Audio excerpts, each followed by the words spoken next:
Hello everybody, I'm Mark Procknik, coming to you from the New Bedford Whaling Museum in the midst of the coronavirus shutdown in Massachusetts. You have to look for silver linings and everything, and so I guess if there's one silver lining, it's that I don't do any ironing today. But that's fine, because Captain America can't help us out, who can? Anyway, so I have a few documents for you today. The first one is an account book. John Avery Parker's account book. He was a very shrewd whaling agent in the 19th century New Bedford, and he invested in a lot of whaling voyages. This is one of his account books, and I opened to one page for the ship Phoenix, shipped out of port in 1839, returned to port in 1842. It was a 3-year voyage. Now, what's in this account book is he's going to list every single person who shipped on the voyage, their lay, and their deductions. So what do I mean by all that? So basically, when you sign on for a whaling voyage, you're not paid hourly, you're not paid a salary, that you sign on for a lay. It's a very specific way unique to whaling. Essentially, if you sign on for, let's say, the 200 lay, that means for every $200 of profit the whale ship made, you got $1, and that was your pay. Now, it was actually a pretty cool way because it's sort of based on fractions. So if you didn't really understand fractions, let's say you couldn't really read or write, you're talking to John Avery Parker, one of his representatives, and says, "Oh, do you want the 200th lay or the 250th lay?" And you say to yourself, "Well, 250 is a much larger number. I definitely want that." And you try to haggle a little bit. How about 300 or 350? And then he says, "Oh, you drive a hard bargain, deal," not knowing you're actually screwing yourself out of some money later on. Anyway, so when you sign up for the voyage, your lay is agreed to. Great. Let's say you stop off at Hawaii. Okay, you leave New Bedford in November. Awful weather. Let's say it's raining, it's cold. You get to Hawaii. Okay, that weather's great, and you're on Liberty. Okay, now let's say you want a little cash advance, have a little fun while you're on Hawaii. They say, "No problem, no problem. We'll give you a cash advance." What they won't tell you is they're going to charge you interest on that, but you don't care because you're having fun in Hawaii. Now let's say you're up in the Sea of Irkutsk or up north in the Arctic where it's cold, and you don't have a sweater or extra clothes, and you really want to stay warm, and you say, "Okay, what are we going to do?" You can actually buy that from the ship. It's called the slops chest. You can buy that, and what they'll do is they'll deduct that from your pay as well.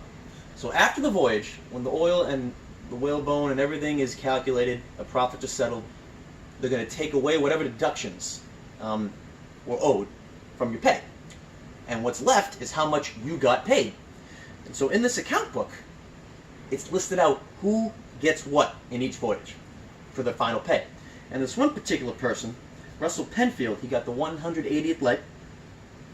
You can see that for a 3-year voyage, he gets paid out, he makes $1.99 total for the voyage. That's 3 years worth of work. Russell Penfield, $1.99.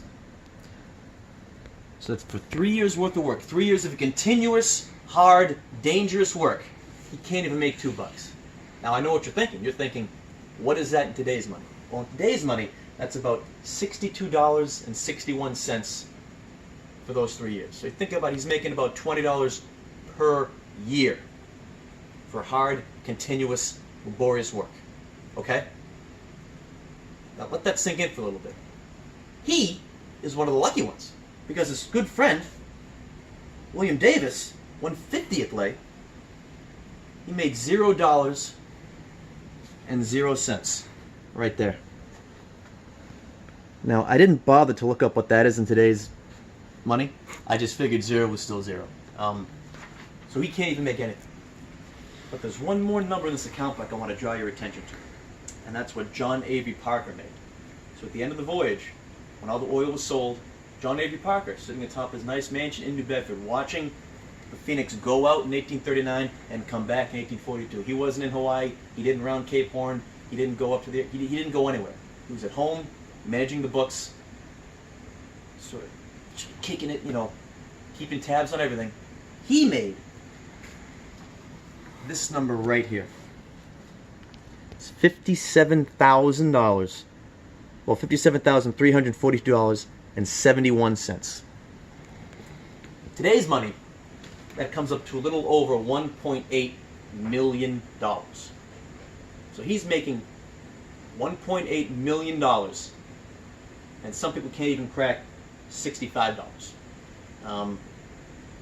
I think that's pretty cool. That goes to show you New Bedford, all the money coming into New Bedford. This is first-hand documentation of just how much money was coming into New Bedford, but also how little was going to the whalers themselves. It was really going to the managing agents, but they were reinvesting in other voyages. They were planning out 3, 4, 5, 6, 7, 8 years in advance, and they're reinvesting that.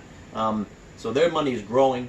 The whalers themselves, their money, maybe not, but the higher you go up, let's say you become boat steer or a first mate or a captain, your layers are going to get smaller and smaller, you're going to make more. Eventually maybe you invest in a voyage and you get a share of that.